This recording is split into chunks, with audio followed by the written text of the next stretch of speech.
अस्सलाम वालेकुम, जय हिंद साथियों। मेरा नाम मोहम्मद आरिफ खान है। मैं डिपार्टमेंट ऑफ पॉलिटिकल साइंस से रिसर्च स्कॉलर। जैसे कि हम सबको पता है, दिल्ली के अंदर एक होटल में आग लग जाना और आग लगने के बाद बड़े अफसोस के साथ ये बात बतानी पड़ रही है कि 21 लोग की जान चली जाना और 15 लोग इस कंडीशन में एडमिट है मेडिकल में कि वो अपनी मौत जिंदगी से लड़ रहे हैं।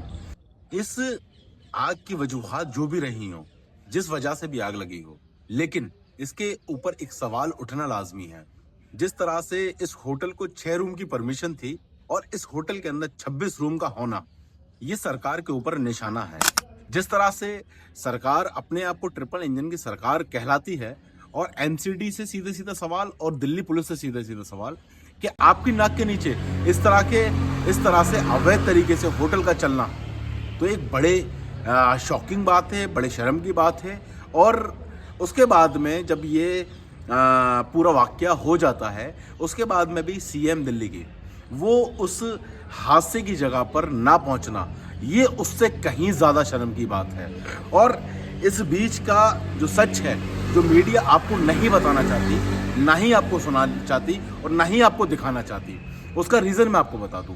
क्योंकि बढ़ती नफरत हिंदुस्तान के अंदर मुसलमानों से, क्योंकि उनकी दाल रोटी सिर्फ इसी नाम पे चल रही है कि आप हिंदू मुस्लिम करते रहो, क्या आप गाय को माता बताते रहो, लेकिन जो कड़वा सच है वो आपके सामने नहीं लाएंगे। जैसे कि इस वाक़ये में जिन्होंने अपनी जान को जोखिम में डाला, उसमें तकरीबन 8 लड़के थे।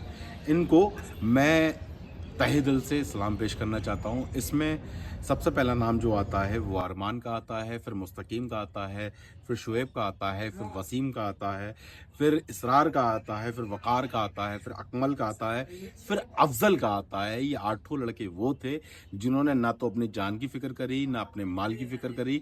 बस उन्होंने एक कर्तव्य अपना पूरा किया कि किसी तरह से इनकी जान बचा सकें और इनको बाहर निकाल सकें। और उन्होंने काफ़ी हद तक कई लोगों की जान बचाई भी और काफ़ी लोगों को मेडिकल फैसिलिटीज़ भी इन्होंने पहुंचाई। क्योंकि इसमें से कुछ लड़के ऐसे थे जो मेडिकल्स में जॉब कर रहे थे और कुछ लड़के ऐसे थे जो अपने कारोबार में थे। उन्होंने जिस तरह से जो मदद हो सकती थी वो उन्होंने पहुंचाने की कोशिश की। तो मैं इनको साफ साफ तौर पे कहूँ, 21 तोपों की सलाम है। क्योंकि इन्होंने जो कारनामा किया है वो हिंदुस्तान के अंदर एक बार फिर साबित कर दिया कि मुसलमान कभी भी मुसीबत को देख के भागते नहीं, बल्कि मदद करने के लिए हमेशा तैयार रहते हैं। और जिस तरह से आज तैयार रहते हैं, वैसे हमेशा तैयार रहते हुए नजर आएंगे।